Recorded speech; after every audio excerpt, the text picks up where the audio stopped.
ಪ್ರೀತಿಯ 10ನೇ ತರಗತಿಯ ವಿದ್ಯಾರ್ಥಿಗಳೇ, ನಿಮಗೆಲ್ಲರಿಗೂ ನಮಸ್ಕಾರ ಹಾಗೂ ಇವತ್ತಿನ ಈ ಕಾರ್ಯಕ್ರಮಕ್ಕೆ ಸ್ವಾಗತ.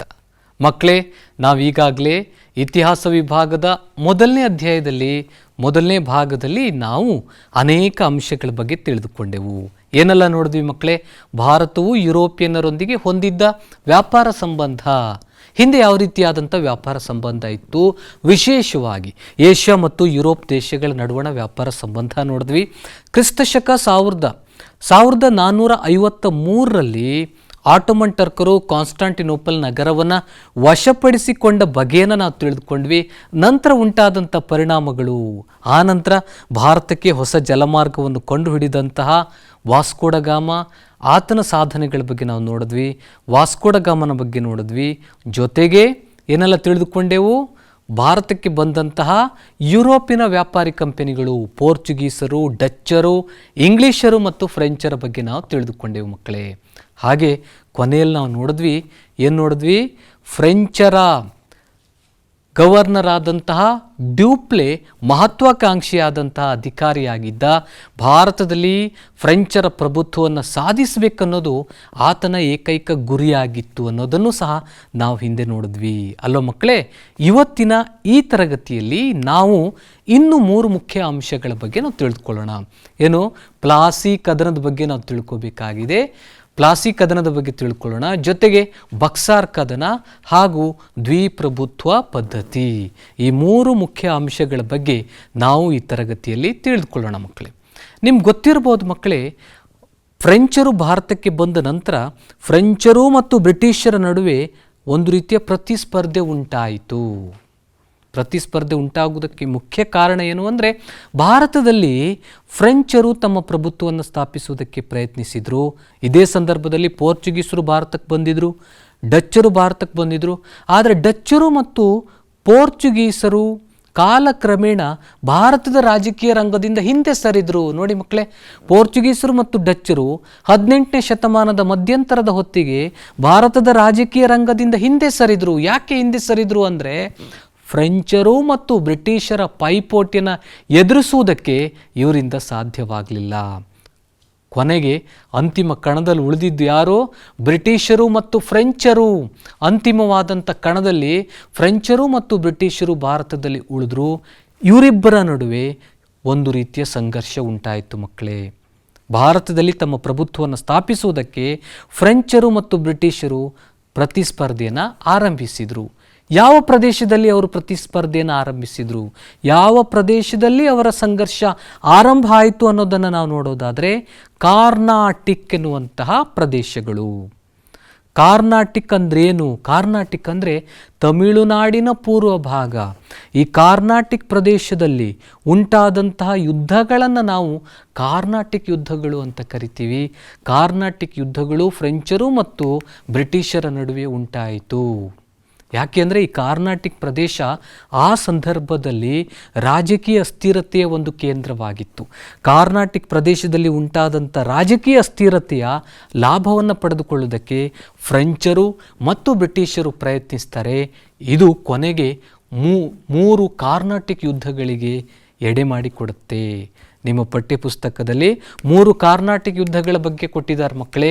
ಮೊದಲನೇ ಕಾರ್ನಾಟಿಕ್ ಯುದ್ಧ, 2ನೇ ಕಾರ್ನಾಟಿಕ್ ಯುದ್ಧ, 3ನೇ ಕಾರ್ನಾಟಿಕ್ ಯುದ್ಧ. ಹೀಗೆ 3 ಕಾರ್ನಾಟಿಕ್ ಯುದ್ಧಗಳನ್ನು ನಾವು ನೋಡ್ತೀವಿ ಮಕ್ಕಳೇ. 1746ರಿಂದ 1748 ಇದು ಮೊದಲನೇ ಕಾರ್ನಾಟಿಕ್ ಯುದ್ಧ. 2ನೇ ಕಾರ್ನಾಟಿಕ್ ಯುದ್ಧ 1749ರಿಂದ 1754. 3ನೇ ಕಾರ್ನಾಟಿಕ್ ಯುದ್ಧ 1756ರಿಂದ 1763. ಹೀಗೆ 1746ರಲ್ಲಿ ಯುದ್ಧವಾದಂಥ ಕಾರ್ನಾಟಿಕ್ ಯುದ್ಧ ಅದು 3ನೇ ಕಾರ್ನಾಟಿಕ್ ಯುದ್ಧವಾದಂತಹ 1763ರಲ್ಲಿ ಅಂತ್ಯಗೊಂಡಿತು. 1746ರಿಂದ ಉಂಟಾದಂಥ ಸಂಘರ್ಷ 1763ರಲ್ಲಿ ಕೊನೆಗೊಂಡಿತ್ತು ಮಕ್ಕಳೇ.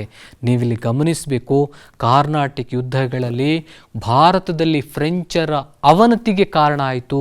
ಕಾರ್ನಾಟಿಕ್ ಯುದ್ಧಗಳಿಂದಾಗಿ ಭಾರತದಲ್ಲಿ ಬ್ರಿಟಿಷರು ಬಲಿಷ್ಠರ ಎತ್ತರ ಆದರೂ ಈ ಕಾರ್ನಾಟಿಕ್ ಯುದ್ಧಗಳಿಂದಾಗಿ.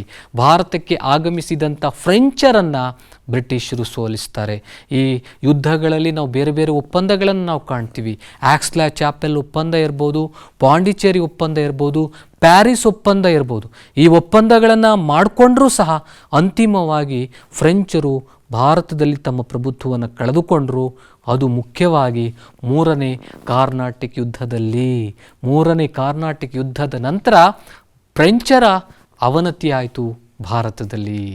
ಫ್ರೆಂಚರನ್ನು ಸೋಲಿಸಿದ ನಂತರ ಬ್ರಿಟಿಷರು ಭಾರತದಲ್ಲಿ ಬಂಗಾಳದ ಕಡೆಗೆ ತಮ್ಮ ಗಮನವನ್ನು ಹರಿಸಿದರು. ದಕ್ಷಿಣ ಭಾರತದಲ್ಲಿ ರಾಜಕೀಯ ನಿಯಂತ್ರಣವನ್ನು ಸಾಧಿಸಿದ ನಂತರ ಬಂಗಾಳದ ಕಡೆಗೆ ತಮ್ಮ ಗಮನವನ್ನು ಬ್ರಿಟಿಷರು ಹರಿಸಿದರು. ಯಾಕೆ ಅಂದರೆ ಸಂಪದ್ಭರಿತವಾದಂಥ ಪ್ರದೇಶವಾಗಿತ್ತು. ಕೃಷಿ ಇರ್ಬೋದು, ವಾಣಿಜ್ಯ ಇರ್ಬೋದು, ಕೈಗಾರಿಕಾ ಕ್ಷೇತ್ರದಲ್ಲಿ ಈ ಬಂಗಾಳ ಇಡೀ ಭಾರತದಲ್ಲೇ ಪ್ರಮುಖವಾದಂಥ ಒಂದು ಪ್ರದೇಶವಾಗಿತ್ತು. ಜೊತೆಗೆ ಇಂಗ್ಲಿಷ್ ಈಸ್ಟ್ ಇಂಡಿಯಾ ಕಂಪನಿಯೂ ಸಹ ಈ ಬಂಗಾಳ ಪ್ರಾಂತ್ಯದಿಂದ ಹೆಚ್ಚಿನ ಲಾಭವನ್ನು ಸಹ ಅದು ಗಳಿಸ್ಕೊಳ್ತಾ ಇತ್ತು. ಈ ಉದ್ದೇಶದಿಂದ ಬ್ರಿಟಿಷರು ಫ್ರೆಂಚರನ್ನ ಸೋಲಿಸಿದ ನಂತರ ಇವರ ಗಮನ ಹರಿಸಿದ್ದು ಬಂಗಾಳದ ಕಡೆಗೆ. ಹಾಗಾದರೆ ಮಕ್ಕಳೇ, ಬಂಗಾಳದ ಒಂದು ಕಥೆಯನ್ನು ನಾವು ನೋಡೋದಾದರೆ, ಮೊಘಲ್ ದೊರೆ ಆದಂತಹ ಫಾರೂಕ್ ಶಿಯಾರ್, ನೋಡಿ ಮಕ್ಕಳೇ ಕಾಣಿಸ್ತಾ ಇದೆ, ಫಾರೂಕ್ ಶಿಯಾರ್ ಬಂಗಾಳದಲ್ಲಿ ಮುಕ್ತ ವ್ಯಾಪಾರವನ್ನು ನಡೆಸುವುದಕ್ಕೆ ಕಂಪೆನಿಗೆ ಒಂದು ಪರವಾನಗಿಯನ್ನು ಕೊಟ್ಟಿದ್ದ. ಅದನ್ನೇ ನಾವು ದಸ್ತಕ್ ಅಂತ ಕರಿತೀವಿ.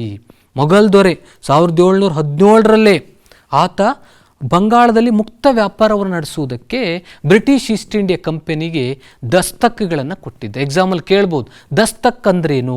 ಬಂಗಾಳದಲ್ಲಿ ಮುಕ್ತ ವ್ಯಾಪಾರ ನಡೆಸಲು ಕಂಪನಿಗೆ ನೀಡಿದ ಪರವಾನಗಿ ಪತ್ರ. ಕೊಟ್ಟಿದ್ಯಾರು ದಸ್ತಕ್ಕು? ಫಾರೂಕ್ ಶಿಯಾರ್.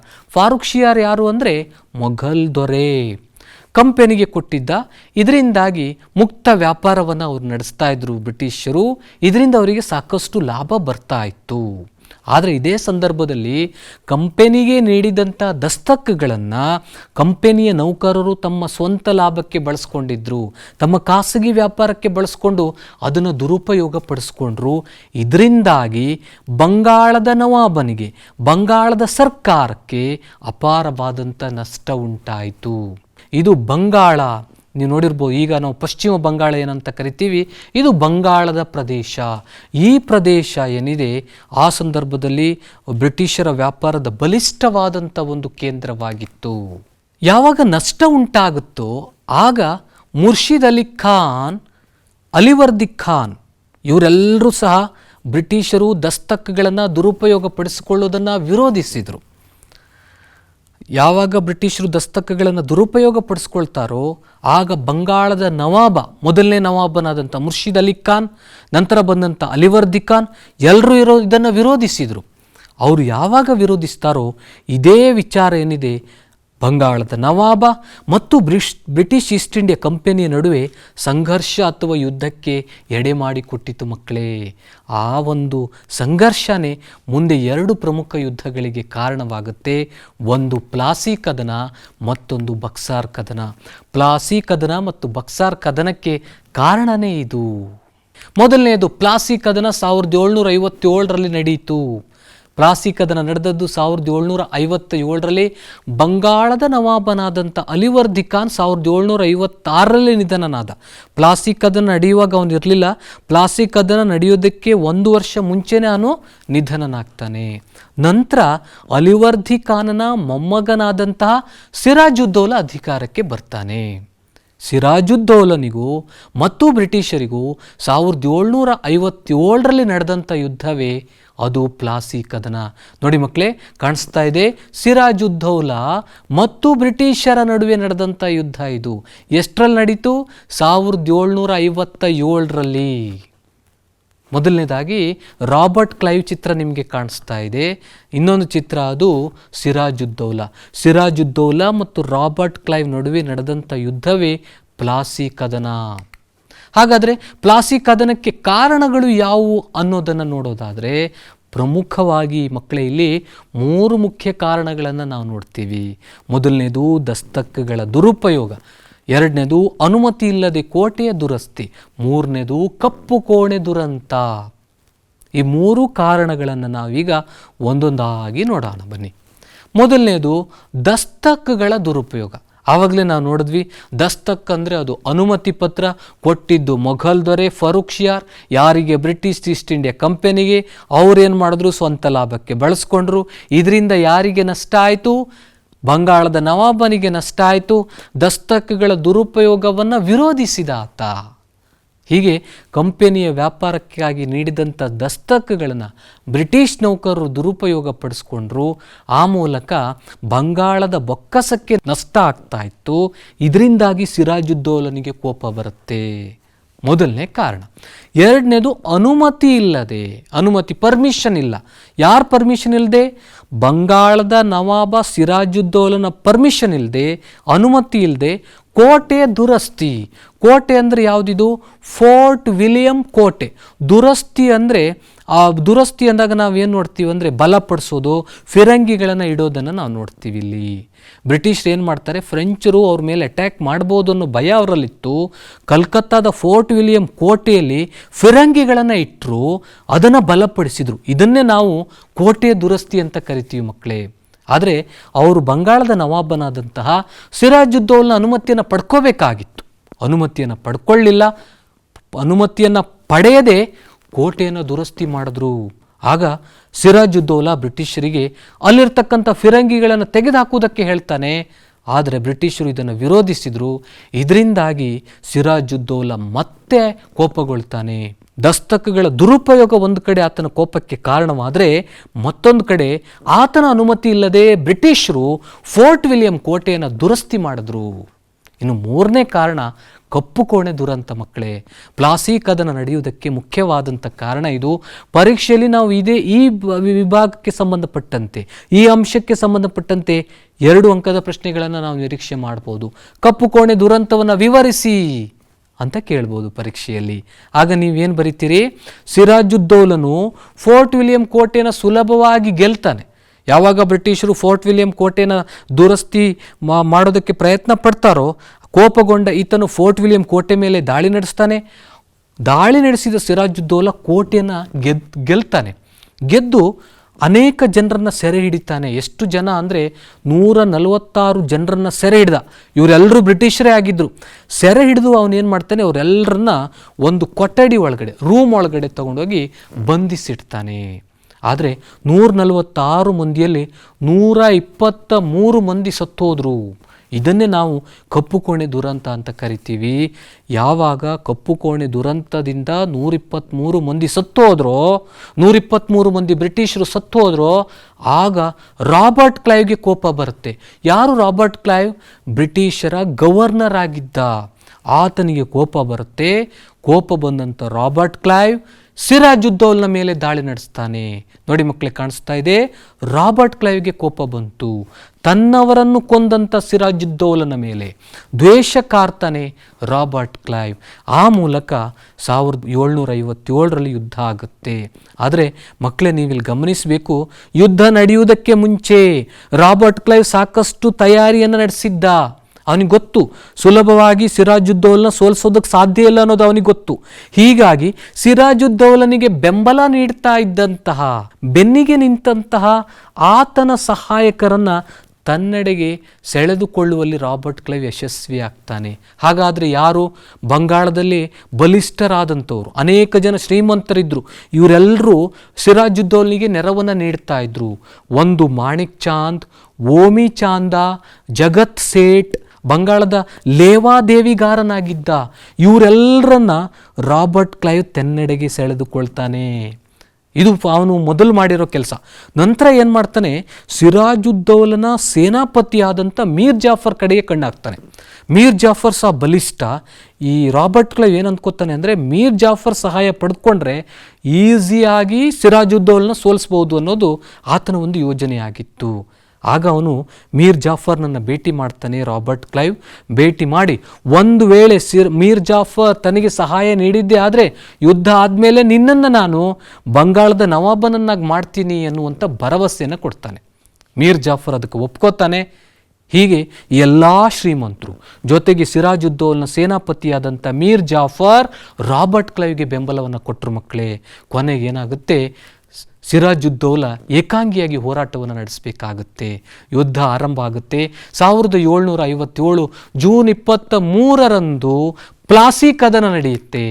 ಒಂದು ಕಡೆ ಓಮಿ ಚಾಂದ, ಮಾಣಿಕ್ ಚಂದ್, ಜಗತ್ ಸೇಠ್, ಮೀರ್ ಜಾಫರ್ ಇವರೆಲ್ಲರನ್ನು ರಾಬರ್ಟ್ ಕ್ಲೈವ್ ತನ್ನ ಬುಟ್ಟಿಗೆ ಹಾಕುತ್ತಾನೆ. ಕೊನೆಗೆ ಸಿರಾಜುದ್ದೌಲಾ ಮೇಲೆ ದಾಳಿ ನಡೆಸ್ತಾನೆ. ಆದರೆ ಸಿರಾಜುದ್ದೌಲಾ ಯುದ್ಧದಲ್ಲಿ ಸೋತು ವೀರ ಮರಣವನ್ನಪ್ಪಿದನು. ಮಕ್ಕಳೇ, ಸಿರಾಜುದ್ದೌಲಾ ಬ್ರಿಟಿಷರ ವಿರುದ್ಧ ವೀರಾವೇಶದಿಂದ ಹೋರಾಡಿದ. ಆದರೆ ಇವರೆಲ್ಲರೂ ಸಿರಾಜುದ್ದೌಲನಿಗೆ ಮೋಸ ಮಾಡಿದ್ರು. ನೋಡಿದ್ರಲ್ಲ ಮಕ್ಕಳೇ, ಇದಿಷ್ಟು ಪ್ಲಾಸಿ ಕದನ. ಆದರೆ ಇಲ್ಲಿ ಗಮನಿಸಬೇಕು, ರಾಬರ್ಟ್ ಕ್ಲೈವ್ ಹಿಂದೆ ಭರವಸೆ ಕೊಟ್ಟಿದ್ದ ಯಾರಿಗೆ? ಮೀರ್ ಜಾಫರ್ಗೆ ಏನಂತ ಭರವಸೆ ಕೊಟ್ಟಿದ್ದ? ಒಂದು ವೇಳೆ ನೀನು ನನಗೆ ಸಹಾಯ ಮಾಡಿದ್ದೆ ಆದರೆ ಪ್ಲಾಸಿ ಕದನದ ನಂತರ ನಿನ್ನನ್ನು ಬಂಗಾಳದ ನವಾಬನನ್ನಾಗಿ ಮಾಡ್ತೀನಿ ಅಂದಿದ್ದ. ಹಾಗೆ ಮಾಡ್ದ ಕೂಡ. ಹಾಗಾದರೆ ಪ್ಲಾಸಿ ಕದನದ ನಂತರ ಏನೇನಾಯಿತು ನೋಡೋಣ ಮಕ್ಕಳೇ. ಪರಿಣಾಮಗಳು, ಇದು ಸಹ ಪರೀಕ್ಷೆ ದೃಷ್ಟಿಯಿಂದ ಬಹಳ ಮುಖ್ಯವಾದಂಥದ್ದು.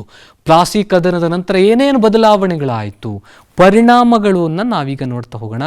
ಮೊದಲನೇದು, ಪ್ಲಾಸಿ ಕದನದ ನಂತರ ಭಾರತೀಯರಲ್ಲಿದ್ದ ಅಸಂಘಟನೆ ಮತ್ತು ಆ ಕಾಲದ ವ್ಯಾಪಾರಿ ವರ್ಗದವರಲ್ಲಿದ್ದ ಲೋಭಿತನ ಏನಿದೆ ಅದು ಎಲ್ರಿಗೂ ಗೊತ್ತಾಗ್ಬಿಡ್ತು. ಆ ಭಾರತೀಯರಲ್ಲಿ ಒಗ್ಗಟ್ಟಿಲ್ಲ, ಭಾರತೀಯರಲ್ಲಿ ಸಂಘಟನೆ ಕೊರತೆ ಇತ್ತು, ಶ್ರೀಮಂತರಲ್ಲಿ ಒಗ್ಗಟ್ಟಿರಲಿಲ್ಲ, ಶ್ರೀಮಂತರು ಲಾಭ ಗಳಿಸುವುದರಲ್ಲಿ ನಿರತರಾಗಿದ್ದರು ಅನ್ನೋದು ಇಡೀ ಪ್ರಪಂಚಕ್ಕೆ ಗೊತ್ತಾಗ್ಬಿಡ್ತು ಮಕ್ಕಳೇ. ಎರಡನೇದು, ರಾಬರ್ಟ್ ಕ್ಲೈವ್ ಹಿಂದೆ ಮೀರ್ ಜಾಫರ್ಗೆ ಭರವಸೆ ಕೊಟ್ಟಿದ್ದ, ಅದರಂತೆ ಮೀರ್ ಜಾಫರ್ ಬಂಗಾಳದ ನವಾಬನಾಗ್ತಾನೆ. ಆದರೆ ಪ್ಲಾಸಿ ಕದನದ ನಂತರ ಬ್ರಿಟಿಷ್ ಈಸ್ಟ್ ಇಂಡಿಯಾ ಕಂಪನಿ ಬಂಗಾಳದಲ್ಲಿ ವ್ಯಾಪಾರವನ್ನು ನಡೆಸುವುದಕ್ಕೆ ಸಂಪೂರ್ಣವಾದಂಥ ಹಕ್ಕನ್ನು ಪಡೆದುಕೊಳ್ತು. ಯಾಕಂದರೆ ನವಾಬನೇ ಇಲ್ಲೇ, ಇವಾಗ ನವಾಬನನ್ನೇ ಅವರು ಯುದ್ಧದಲ್ಲಿ ಕೊಂದು ಹಾಕಿದ್ದಾರೆ. ನವಾಬನ ಅಧಿಕಾರ ಎಲ್ಲ ಬ್ರಿಟಿಷರಿಗೆ ಬಂತು. ಹೀಗಾಗಿ ಬಂಗಾಳ ಪ್ರಾಂತ್ಯದಲ್ಲಿ ಸುಲಭವಾಗಿ ಇವರು ವ್ಯಾಪಾರ ಮಾಡೋದಕ್ಕೆ ಸಾಧ್ಯವಾಯಿತು. ಸಿರಾಜುದ್ದೌಲಾ ಕಲ್ಕತ್ತಾದ ಫೋರ್ಟ್ ವಿಲಿಯಂ ಕೋಟೆ ಮೇಲೆ ದಾಳಿ ನಡೆಸಿ ಅನೇಕರನ್ನು ಬಂಧಿಸಿದ್ದ ಅನ್ನೋದು ನಾವು ನೋಡಿದ್ವಿ. ಆ ಒಂದು ದಾಳಿ ನಡೆಸಿದ್ದಕ್ಕೆ ಪರಿಹಾರವಾಗಿ ಮೀರ್ ಜಾಫರೇ ದುಡ್ಡು ಕೊಡಬೇಕಾಗಿತ್ತು. ಯಾಕೆ ಅಂದರೆ ಮೀರ್ ಜಾಫರ್ ಈಗ ಬಂಗಾಳದ ನವಾಬ. 18,70,00,000 ರೂಪಾಯಿಗಳನ್ನು ಮೀರ್ ಜಾಫರ್ ಬ್ರಿಟಿಷರಿಗೆ ನೀಡಿದ ಮಕ್ಕಳೇ. ಇದಿಷ್ಟು ಪ್ಲಾಸಿ ಕದನದ ಪರಿಣಾಮಗಳು. ಇದರ ನಂತರ ಬರುವಂಥ ಇನ್ನೊಂದು ಮುಖ್ಯವಾದಂಥ ಯುದ್ಧ ಅದು ಬಕ್ಸಾರ್ ಕದನ ಮಕ್ಕಳೇ. ಬಕ್ಸಾರ್ ಕದನ ಅಂದ ತಕ್ಷಣ ನಾವು ಇಬ್ಬರು ನವಾಬರನ್ನ ನೆನಪಿಟ್ಕೋಬೇಕು. ಒಂದು ಮೀರ್ ಜಾಫರ್, ಮತ್ತೊಂದು ಮೀರ್ ಖಾಸಿಮ್. ನಾವೀಗಾಗಲೇ ನೋಡಿದ್ವಿ, ಪ್ಲಾಸಿ ಕದನದ ನಂತರ ಮೀರ್ ಜಾಫರ್ ಬಂಗಾಳದ ನವಾಬನಾಗ್ತಾನೆ. ಕಂಪೆನಿ ಮತ್ತು ಕಂಪೆನಿಯ ನೌಕರರ ಕೈಗೊಂಬೆ ಆಗ್ತಾನೆ. ನಿರಂತರವಾದಂಥ ಶೋಷಣೆಗೆ ಆತನು ಒಳಗಾದ. ಯಾರೋ?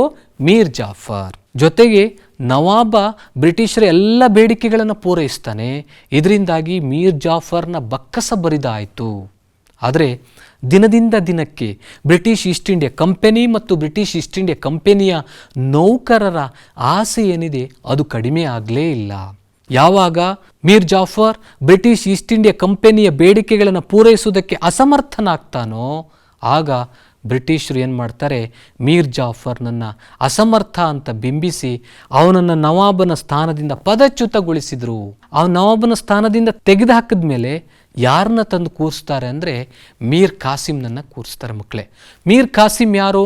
ಮೀರ್ ಖಾಸಿಮ್ ಮೀರ್ ಜಾಫರ್ನ ಅಳಿಯ. ನೋಡಿ ಮಕ್ಕಳು, ಇಲ್ಲಿ ಕಾಣಿಸ್ತಾ ಇದೆ. ಮೊದಲನೇದು ಮೀರ್ ಜಾಫರ್, ಮತ್ತೊಂದು ಮೀರ್ ಖಾಸಿಮ್. ಪ್ಲಾಸಿ ಕದನದ ನಂತರ ಮೀರ್ ಜಾಫರ್ ಬಂಗಾಳದ ನವಾಬನಾಗಿದ್ದ. ನಂತರ ಈತನನ್ನು ಅಸಮರ್ಥನೆಂದು ಬಿಂಬಿಸಿದಂಥ ಬ್ರಿಟಿಷರು ಈತನನ್ನು ನವಾಬನ ಸ್ಥಾನದಿಂದ ಪದಚ್ಯುತಗೊಳಿಸಿ ಈತನ ಅಳಿಯನಾದಂತಹ ಮೀರ್ ಖಾಸಿಮ್ನನ್ನು ಬಂಗಾಳದ ನವಾಬನನ್ನಾಗಿ ಮಾಡಿದ್ರು. ಆದರೆ ಮೀರ್ ಖಾಸಿಮ್ ಸಹ ಬ್ರಿಟಿಷರು ಹೇಳ್ದಂಗೆ ಕೇಳ್ತಾ ಇದ್ದ. ಯಾಕಂದರೆ ಆತ ಸಮರ್ಥ ಆಡಳಿತಗಾರನಾಗಿದ್ದ. ಆರಂಭದಲ್ಲಿ ಬ್ರಿಟಿಷ್ ಈಸ್ಟ್ ಇಂಡಿಯಾ ಕಂಪನಿ ಹೇಳಿದಂತೆ ಆತ ಕೇಳ್ತಾ ಇದ್ದ. ಅಷ್ಟೇ ಅಲ್ಲ, ಯಾವಾಗ ಇವನನ್ನು ನವಾಬನನ್ನಾಗಿ ಮಾಡಿದ್ರೋ ಈತ ಬ್ರಿಟಿಷ್ ಈಸ್ಟ್ ಇಂಡಿಯಾ ಕಂಪನಿಗೆ 2 ಲಕ್ಷ ಪೌಂಡ್ ಹಣ ಕೊಡ್ತಾನೆ. ಜೊತೆಗೆ ಕೆಲವೊಂದು ಪ್ರದೇಶಗಳನ್ನು ಬ್ರಿಟಿಷ್ ಈಸ್ಟ್ ಇಂಡಿಯಾ ಕಂಪನಿಗೆ ಕೊಟ್ಟುಬಿಟ್ಟ ಅವನು. ಆದರೆ ಬ್ರಿಟಿಷರ ಕೈಗೊಂಬೆಯಾಗಿ ಬಹಳ ಕಾಲದವರೆಗೆ ಇರೋದಕ್ಕೆ ಇವನಿಗೆ ಆಸಕ್ತಿ ಇರಲಿಲ್ಲ. ತನ್ನ ಅಧಿಕಾರವನ್ನು ವಿಸ್ತರಿಸುವುದಕ್ಕೆ ಪ್ರಯತ್ನಿಸ್ತಾನೆ. ಜೊತೆಗೆ ಸ್ವತಂತ್ರ ರಾಜನಾಗಬೇಕು, ತಾನು ಸ್ವತಂತ್ರವಾಗಿ ಆಳ್ವಿಕೆ ನಡೆಸಬೇಕು. ಜಾಸ್ತಿ ದಿನ ನಾನು ಬ್ರಿಟಿಷರ ಕೈ ಕೆಳಗಡೆ ಆ ರಾಜನಾಗಿರುವುದಕ್ಕೆ ಆಸಕ್ತಿ ಇರಲಿಲ್ಲ ಆತನಿಗೆ. ಹೀಗಾಗಿ ಸ್ವತಂತ್ರ ರಾಜನೆಂದು ಘೋಷಿಸ್ತಾನೆ. ಅದೇ ಸಂದರ್ಭದಲ್ಲಿ ದಸ್ತಕ್ಗಳ ದುರ್ಬಳಕೆಯನ್ನು ಬ್ರಿಟಿಷರು ಮಾಡ್ತಾ ಇದ್ರು. ಬ್ರಿಟಿಷರು ಅದೇ ಸಂದರ್ಭದಲ್ಲಿ ದಸ್ತಕ್ನ ದುರ್ಬಳಕೆ ಮಾಡ್ತಾ ಇದ್ರು. ಆಗ ಆತ ಬಂಗಾಳದಲ್ಲಿರ್ತಕ್ಕಂಥ ಎಲ್ಲ ವ್ಯಾಪಾರವನ್ನು ಸುಂಕ ಮುಕ್ತ ಅಂತ ಘೋಷಿಸಿಬಿಟ್ಟ. ಯಾರು? ಮೀರ್ ಕಾಸಿಂ. ಒಂದು ಕಡೆ ಮೀರ್ ಕಾಸಿಂ ಸ್ವತಂತ್ರ ರಾಜ ಅಂತ ಘೋಷಿಸ್ತಾನೆ, ಇನ್ನೊಂದು ಕಡೆ ಆತ ಏನು ಮಾಡ್ತಾನೆ ಅಂದರೆ ವ್ಯಾಪಾರವನ್ನು ಫ್ರೀಯಾಗಿ ಮಾಡ್ತಾನೆ. ಸುಂಕ ಮುಕ್ತ ವ್ಯಾಪಾರ, ಇಡೀ ಬಂಗಾಳದಲ್ಲಿ ಸುಂಕ ಮುಕ್ತ ವ್ಯಾಪಾರವನ್ನು ಮೀರ್ ಕಾಸಿಂ ಘೋಷಣೆ ಮಾಡ್ತಾನೆ. ಆಗ ಏನಾಗುತ್ತೆ, ಯಾವಾಗ ಮೀರ್ ಕಾಸಿಂ ಸುಂಕ ಮುಕ್ತ ವ್ಯಾಪಾರವನ್ನು ಘೋಷಣೆ ಮಾಡ್ತಾನೋ ಭಾರತೀಯರು ಸುಲಭವಾಗಿ ಬಂಗಾಳದಲ್ಲಿ ವ್ಯಾಪಾರ ಮಾಡುವಂತಾಯಿತು. ಯಾವುದೇ ರೀತಿಯಾದಂಥ ಸುಂಕವನ್ನು ಅವರು ನೀಡಬೇಕಾಗಿರಲಿಲ್ಲ. ಇದರಿಂದಾಗಿ ಭಾರತೀಯರು ಬ್ರಿಟಿಷರ ಜೊತೆ ವ್ಯಾಪಾರದಲ್ಲಿ ಸ್ಪರ್ಧೆಗಿಳಿದ್ರು. ಯಾವಾಗ ಭಾರತೀಯರು ಸ್ಪರ್ಧೆಗಿಳಿತಾರೋ ಬ್ರಿಟಿಷರ ವ್ಯಾಪಾರದಲ್ಲಿ ತೀವ್ರವಾದಂಥ ಹಿನ್ನಡೆ ಉಂಟಾಗುತ್ತೆ, ತೀವ್ರವಾದಂಥ ನಷ್ಟವನ್ನು ಅವರು ಎದುರಿಸ್ತಾರೆ. ಇದೆಲ್ಲಕ್ಕೆ ಕಾರಣನಾಗಿದ್ದು ಮೀರ್ ಕಾಸಿಂ. ಇದನ್ನು ಕಾರಣವಾಗಿಟ್ಟುಕೊಂಡು ಬ್ರಿಟಿಷರು ಮೀರ್ ಕಾಸಿಂನನ್ನು ಪದಚ್ಯುತಗೊಳಿಸಿದರು. ನೋಡಿ ಮಕ್ಕಳೇ, ಮೀರ್ ಕಾಸಿಂನನ್ನು ಪದಚ್ಯುತಗೊಳಿಸಿ ಯಾರನ್ನ ಮತ್ತೆ ನವಾಬನನ್ನಾಗಿ ಮಾಡ್ತಾರೆ? ಮೀರ್ ಜಾಫರ್ನನ್ನು ನವಾಬನನ್ನಾಗಿ ಮಾಡಿದ್ರು. ನೋಡಿ, ಮತ್ತೆ ಎರಡನೇ ಬಾರಿಗೆ ಮೀರ್ ಜಾಫರ್ ಬಂಗಾಳದ ನವಾಬನಾಗ್ತಾನೆ. ಆದರೆ ಮೀರ್ ಕಾಸಿಂ ಸುಮ್ಮನೆ ಇರಲ್ಲ. ಯಾವಾಗ ಬ್ರಿಟಿಷರು ಮೀರ್ ಜಾಫರ್ನನ್ನು ಪದಚ್ಯುತಗೊಳಿಸ್ತಾರೋ ಅವನು ಸುಮ್ಮನೆ ಇದ್ದ. ಆದರೆ ಮೀರ್ ಕಾಸಿಂ ಸುಮ್ಮನೆ ಇರಲಿಲ್ಲ ಮಕ್ಕಳೇ, ಸಂಘಟನೆ ಮಾಡ್ತಾನೆ, ಸಂಘಟನಾತ್ಮಕ ಹೋರಾಟಕ್ಕೆ ಮುಂದಾಗ್ತಾನೆ. ಇದೇ ಸಂದರ್ಭದಲ್ಲಿ ಅವನು ಅನೇಕರ ಬೆಂಬಲವನ್ನು ಪಡಿತಾನೆ. ಭಾರತದ ವ್ಯಾಪಾರಿಗಳು ಅವನಿಗೆ ಬೆಂಬಲ ನೀಡ್ತಾರೆ. ವಿವಿಧ ಕಸುಬುದಾರರು ಮೀರ್ ಕಾಸಿಂನ ಬೆಂಬಲಕ್ಕೆ ನಿಲ್ತಾರೆ. ಕೊನೆಗೆ ಮೀರ್ ಕಾಸಿಂ ಮೊಘಲ್ ದೊರೆ ಆದಂಥ ಎರಡನೇ ಶಾ ಆಲಂ, ಔದ್ನ ನವಾಬನಾದಂಥ ಶೂಜಾ ಉದ್ದೌಲ್ನ ಜೊತೆ ಒಪ್ಪಂದವನ್ನು ಮಾಡಿಕೊಳ್ತಾರೆ. ಪರಿಣಾಮವಾಗಿ ಮೀರ್ ಕಾಸಿಂ ನೇತೃತ್ವದ 3 ಸಂಯುಕ್ತ ಸೇನೆಗಳು ಹೆಕ್ಟರ್ ಮುನ್ರೋ ನೇತೃತ್ವದ ಬ್ರಿಟಿಷ್ ಸೇನೆಯನ್ನು 1764ರಲ್ಲಿ ಬಕ್ಸರ್ ಎನ್ನುವಂಥ ಪ್ರದೇಶದಲ್ಲಿ ಮುಖಾಮುಖಿಯಾದವು. ಹೌದು ಮಕ್ಕಳೇ, ಇವೆಲ್ಲವುಗಳು ಬಕ್ಸಾರ್ ಕದನಕ್ಕೆ ಕಾರಣಗಳು. ಈ ಚಿತ್ರದಲ್ಲಿ ನೀವು ನೋಡ್ತಾ ಇದ್ದೀರಿ, ಮೀರ್ ಕಾಸಿಂ ಬಂಗಾಳದ ನವಾಬನಾಗಿದ್ದ ಈತನನ್ನು ಬ್ರಿಟಿಷರು ಪದಚ್ಯುತಗೊಳಿಸಿದರು. ಪದಚ್ಯುತಗೊಂಡಂತಹ ಮೀರ್ ಕಾಸಿಂ ಎರಡನೇ ಚಿತ್ರದಲ್ಲಿ ನೀವು ಕಾಣ್ತಾ ಇದ್ದೀರಿ ಮೊಘಲ್ ದೊರೆ ಆದಂತಹ ಎರಡನೇ ಶಾ ಆಲಂ. ಮೂರನೇ ಚಿತ್ರದಲ್ಲಿ ನೀವು ಕಾಣ್ತಾ ಇದ್ದೀರಿ ಔದ್ನ ನವಾಬನಾದಂತಹ ಶೂಜಾ ಉದ್ದೌಲ್ನ ಸಹಾಯವನ್ನು ಪಡೆದುಕೊಂಡು 1764ರಲ್ಲಿ ಬ್ರಿಟಿಷರ ವಿರುದ್ಧ ಯುದ್ಧವನ್ನು ಸಾರ್ತಾರೆ. ಈ 3 ಜನರ ಸೇನೆ ತ್ರಿಕೂಟ ಸೇನೆ ಅಂತ ನಾವು ಕರಿತೀವಿ. ಮೀರ್ ಕಾಸಿಂ, ಎರಡನೇ ಶಾ ಆಲಂ, ಶೂಜಾ ಉದ್ದೌಲ 3 ಜನ ಒಟ್ಟಾಗಿ ಬ್ರಿಟಿಷರ ವಿರುದ್ಧ ಹೋರಾಟವನ್ನು ನಡೆಸ್ತಾರೆ. ಬ್ರಿಟಿಷರ ಸೇನೆಯ ನಾಯಕತ್ವವನ್ನು ವಹಿಸಿದ್ದು ಹೆಕ್ಟರ್ ಮನ್ರೋ. ಇದನ್ನು ನೀವು ಇಲ್ಲಿ ಗಮನಿಸಬೇಕು ಮಕ್ಕಳೇ. ಹೆಕ್ಟರ್ ಮನ್ರೋವನ್ನು ಹೀರೋ ಆಫ್ ದಿ ಬಕ್ಸಾರ್ ಅಂತ ಕರೀತಾರೆ. 1764ರಲ್ಲಿ ಹೆಕ್ಟರ್ ಮನ್ರೋ ನೇತೃತ್ವದ ಬ್ರಿಟಿಷ್ ಸೇನೆ ಈ 3 ಜನರನ್ನ ಸೋಲಿಸ್ತಾನೆ. ಕೊನೆಗೆ ಬಕ್ಸಾರ್ ಕದನದಲ್ಲಿಯೂ ಸಹ ಬ್ರಿಟಿಷರು ಜಯವನ್ನು ಸಾಧಿಸಿದರು ಮಕ್ಕಳೇ. ಹಾಗಾದರೆ ಬಕ್ಸಾರ್ ಕದನದ ನಂತರ ಏನಾಯಿತು ನೋಡೋಣ. ಇದನ್ನೇ ನಾವು ಬಕ್ಸಾರ್ ಕದನದ ಪರಿಣಾಮಗಳು ಅಂತ ಕರಿತೀವಿ. ಮೊದಲನೆಯದು, ಈಸ್ಟ್ ಇಂಡಿಯಾ ಕಂಪನಿಗೆ ಬಂಗಾಳದ ಮೇಲಿರ್ತಕ್ಕಂಥ ದಿವಾನಿ ಹಕ್ಕನ್ನು ಎರಡನೇ ಶಾ ಆಲಂ ನೀಡಿದರು. ದಿವಾನಿ ಹಕ್ಕು ಅಂದ್ರೆ ಏನು? ದಿವಾನಿ ಅಂದರೆ ಬಂಗಾಳದಲ್ಲಿ ಕಂದಾಯವನ್ನು ವಸೂಲಿ ಮಾಡುವ ಹಕ್ಕು. ಇದು ಯಾರಿಗಿತ್ತು ಅಂದರೆ ಮೊಘಲರಿಗೆ ಮಾತ್ರ ಇತ್ತು ದಿವಾನಿ ಹಕ್ಕು. ಆದರೆ ಬಕ್ಸಾರ್ ಕದನದ ನಂತರ ಎರಡನೇ ಶಾ ಆಲಂ ದಿವಾನಿ ಹಕ್ಕನ್ನು ಬ್ರಿಟಿಷರಿಗೆ ಕೊಡ್ತಾನೆ. ಇಷ್ಟಕ್ಕೆ ಸುಮ್ಮನಾಗಲಿಲ್ಲ ಶಾ ಆಲಂ. ವರ್ಷಕ್ಕೆ 26 ಲಕ್ಷ ರೂಪಾಯಿಗಳನ್ನು ಪಡೆದುಕೊಳ್ತಾನೆ ಬ್ರಿಟಿಷರಿಂದ. ಆ 26 ಲಕ್ಷ ರೂಪಾಯಿಗೆ ಪೂರಕವಾಗಿ ಈತನು ತನ್ನಲ್ಲಿರ್ತಕ್ಕಂಥ ಎಲ್ಲ ಹಕ್ಕನ್ನು, ಬಂಗಾಳದಲ್ಲಿ ಏನೇನು ಹಕ್ಕಿದೆ ಎಲ್ಲ ಹಕ್ಕನ್ನು ಬ್ರಿಟಿಷರಿಗೆ ಬಿಟ್ಟುಕೊಟ್ಟ. ಚಿತ್ರದಲ್ಲಿ ಕಾಣಿಸ್ತಾ ಇದೆ ನೋಡಿ ಮಕ್ಕಳೇ, ಶಾ ಆಲಂ ಬ್ರಿಟಿಷರಿಗೆ ಬಂಗಾಳದ ಮೇಲಿನ ಎಲ್ಲ ಹಕ್ಕನ್ನು ಬಿಟ್ಟುಕೊಟ್ಟ. ಇನ್ನು ಔದ್ನ ನವಾಬನಾದಂಥ ಶೂಜಾ ಉದ್ದೌಲಾ ಕಂಪನಿಗೆ ಯುದ್ಧ ನಷ್ಟ ಪರಿಹಾರವಾಗಿ, ಬಕ್ಸಾರ್ ಕದನದಲ್ಲಿ ಬ್ರಿಟಿಷರು ಸಾಕಷ್ಟು ನಷ್ಟವನ್ನು ಅನುಭವಿಸಿದ್ರು, ಆ ಪರಿಹಾರವನ್ನು ಶೂಜಾ ಉದ್ದೌಲ ಕೊಡಬೇಕಾಗಿತ್ತು. ಪರಿಹಾರದ ಮೊತ್ತ ಸುಮಾರು 50 ಲಕ್ಷ ರೂಪಾಯಿಗಳಷ್ಟಿತ್ತು. ಮೀರ್ ಜಾಫರ್ ಮರಣ ಹೊಂದಿದ್ರಿಂದಾಗಿ ಆತನ ಮಗನಿಗೆ ವಿಶ್ರಾಂತಿ ವೇತನವನ್ನು ಬ್ರಿಟಿಷರು ಕೊಟ್ಟರು. ಬಂಗಾಳದ ಪೂರ್ಣ ಆಡಳಿತವನ್ನು ತಾವೇ ನಿರ್ವಹಿಸಿದರು. ಅಲ್ವ ಮಕ್ಕಳೇ? ಇನ್ನು ಈ ಅಧ್ಯಾಯದ ಕೊನೆಯ ಪ್ರಮುಖವಾದಂಥ ಅಂಶ ದ್ವಿಪ್ರಭುತ್ವ ಪದ್ಧತಿ, ದ್ವಿಸರ್ಕಾರ, ಡ್ಯುವೆಲ್ ಗವರ್ನಮೆಂಟ್ ಕಾನ್ಸೆಪ್ಟ್ ಅಂತ ನಾವು ಕರಿತೀವಿ ಅದನ್ನು. ಈ ಡ್ಯುವೆಲ್ ಗವರ್ನಮೆಂಟ್ ಕಾನ್ಸೆಪ್ಟನ್ನು ಜಾರಿಗೆ ತಂದಿದ್ದು ರಾಬರ್ಟ್ ಕ್ಲೈವ್. ರಾಬರ್ಟ್ ಕ್ಲೈವ್ ಅಂದಾಗ ನಮಗೆ ಏನು ನೆನಪಾಗುತ್ತೆ ಅಂದರೆ ಮಕ್ಕಳೇ, ಪ್ಲಾಸಿ ಕದನ ನೆನಪಾಗುತ್ತೆ.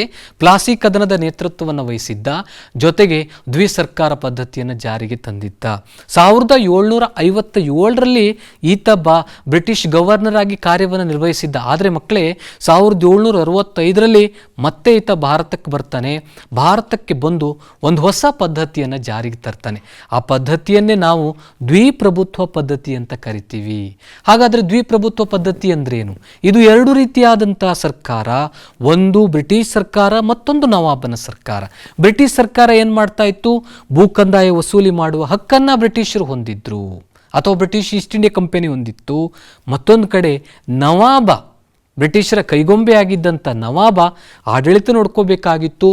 ನ್ಯಾಯ ಮೊದಲಾದಂಥ ಆಡಳಿತ ಕಾರ್ಯಗಳನ್ನು ಅವನು ನೋಡ್ಕೊಳ್ಬೇಕಾಗಿತ್ತು. ಹೀಗೆ ಬ್ರಿಟಿಷರು ತಮ್ಮ ಒಂದು ವಾಣಿಜ್ಯ ಹಿತಾಸಕ್ತಿಯನ್ನು ಕಾಪಾಡಿಕೊಳ್ಳುವ ಸಲುವಾಗಿ ಭಾರತದಲ್ಲಿ ರಾಜಕೀಯ ಪರಮಾಧಿಕಾರವನ್ನು ಸ್ಥಾಪಿಸಿದರು. ಅವರ ಗುರಿ ಏನಾಗಿತ್ತು ಅಂದರೆ ಲಾಭ ಗಳಿಸ್ಕೊಳ್ಳೋದು ಅವರ ಗುರಿಯಾಗಿತ್ತು. ಲಾಭ ಗಳಿಸಿಕೊಳ್ಳುವಂಥ ಉದ್ದೇಶದಿಂದ ಭಾರತದಲ್ಲಿ ಅಂದು ಅಸ್ತಿತ್ವದಲ್ಲಿದ್ದಂತಹ ರಾಜಕೀಯ ಅಸ್ಥಿರತೆಯ ಲಾಭವನ್ನು ಅವರು ಪಡೆದುಕೊಳ್ತಾ ಹೋದರು. ಆ ಮೂಲಕ ವ್ಯಾಪಾರಕ್ಕಾಗಿ ಬಂದಂಥ ಬ್ರಿಟಿಷರು ಭಾರತದಲ್ಲಿ ರಾಜಕೀಯ ಪರಮಾಧಿಕಾರವನ್ನು ಸ್ಥಾಪಿಸಿದರು. ಮಕ್ಕಳೇ, ಇವತ್ತಿನ ಈ ಅಧ್ಯಾಯದಲ್ಲಿ ಮಕ್ಕಳೇ ನೀವು 3 ಮುಖ್ಯ ಅಂಶಗಳ ಬಗ್ಗೆ ತಿಳಿದುಕೊಂಡಿರಿ. ಪ್ಲಾಸಿ ಕದನ 1757ರಲ್ಲಿ ನಡೀತು. ಎರಡನೇದು ಬಕ್ಸಾರ್ ಕದನ 1764ರಲ್ಲಿ ನಡೀತು. ದ್ವಿಪ್ರಭುತ್ವ ಪದ್ಧತಿ, ರಾಬರ್ಟ್ ಕ್ಲೈವ್ ಜಾರಿಗೆ ತಂದಂಥ ದ್ವಿಪ್ರಭುತ್ವ ಪದ್ಧತಿಯ ಬಗ್ಗೆ ಸಹ ನಾವು ತಿಳಿದುಕೊಂಡೆವು. ಹಾಗಾದರೆ ಇವತ್ತು ನಾವು ಏನು ಚರ್ಚೆ ಮಾಡಿದ್ದು, ಅವುಗಳಿಗೆ ಸಂಬಂಧಪಟ್ಟಂಥ ಕೆಲವೊಂದು ಪ್ರಶ್ನೆಗಳು ನಿಮ್ಮ ಮುಂದೆ ಬರ್ತಾ ಇವೆ ನೋಡಿ ಮಕ್ಕಳೇ. ಮೊದಲನೇದು, ಕೆಳಗಿನ ವಾಕ್ಯಗಳಲ್ಲಿ ಖಾಲಿ ಬಿಟ್ಟ ಸ್ಥಳಗಳನ್ನು ಸೂಕ್ತ ಪದಗಳಿಂದ ಭರ್ತಿ ಮಾಡಿ. ಮೊದಲನೇದು, ರಾಬರ್ಟ್ ಕ್ಲೈವ್ನು 1757ರಲ್ಲಿ ಸಿರಾಜುದ್ದೌಲ್ನ ಮೇಲೆ ಡ್ಯಾಶ್ ಕದನ ಸಾರಿದನು. ಈಸ್ಟ್ ಇಂಡಿಯಾ ಕಂಪನಿಗೆ ಬಂಗಾಳದ ದಿವಾನಿ ಹಕ್ಕನ್ನು ಡ್ಯಾಶ್ ನೀಡಿದನು. ಬಂಗಾಳದಲ್ಲಿ ದ್ವಿಪ್ರಭುತ್ವವನ್ನು ಜಾರಿಗೆ ತಂದವನು. ಇನ್ನು ಎರಡನೇ ಮೇನ್, ಕೆಳಗಿನ ಪ್ರಶ್ನೆಗಳಿಗೆ ಗುಂಪುಗಳಲ್ಲಿ ಚರ್ಚಿಸಿ ಉತ್ತರಿಸಿ. ಮೊದಲನೇದು, ಪ್ಲಾಸಿ ಕದನಕ್ಕೆ ಕಾರಣಗಳು ಯಾವುವು? ಪ್ಲಾಸಿ ಕದನದಿಂದ ಉಂಟಾದ ಪರಿಣಾಮಗಳನ್ನು ತಿಳಿಸಿ. ಬಕ್ಸಾರ್ ಕದನದ ಕಾರಣಗಳನ್ನು ತಿಳಿಸಿ. ಬಕ್ಸಾರ್ ಕದನದ ಪರಿಣಾಮಗಳು ಯಾವುವು? ಬ್ರಿಟಿಷರು ಜಾರಿಗೆ ತಂದ ದ್ವಿಪ್ರಭುತ್ವ ಪದ್ಧತಿಯನ್ನು ಅಥವಾ ದ್ವಿಪ್ರಭುತ್ವವನ್ನು ವಿವರಿಸಿ. ಪ್ರಶ್ನೆಗಳನ್ನು ನೋಡಿದ್ರಲ್ಲ ಮಕ್ಕಳೇ, ಈ ಪ್ರಶ್ನೆಗಳಿಗೆ ನೀವು ಉತ್ತರಿಸಬೇಕು. ಉತ್ತರಿಸಿದ ನಂತರ ಅವುಗಳನ್ನು ನೀವು ನಿಮ್ಮ ಶಿಕ್ಷಕರಿಗೆ ತೋರಿಸಿ. ಪ್ರೀತಿ ವಿದ್ಯಾರ್ಥಿಗಳೇ, ಇದುವರೆಗೆ ನಾವು ಇತಿಹಾಸ ವಿಭಾಗದ ಮೊದಲನೇ ಅಧ್ಯಾಯವಾದಂಥ ಭಾರತಕ್ಕೆ ಯುರೋಪಿಯನ್ನರ ಆಗಮನ, ಈ ಅಧ್ಯಾಯಕ್ಕೆ ಸಂಬಂಧಪಟ್ಟಂಥ ಅನೇಕ ವಿಚಾರಗಳನ್ನು ಚರ್ಚೆ ಮಾಡಿದೆವು. ನಿಮಗೆಲ್ಲರಿಗೂ ಶುಭವಾಗಲಿ. ನಮಸ್ಕಾರ.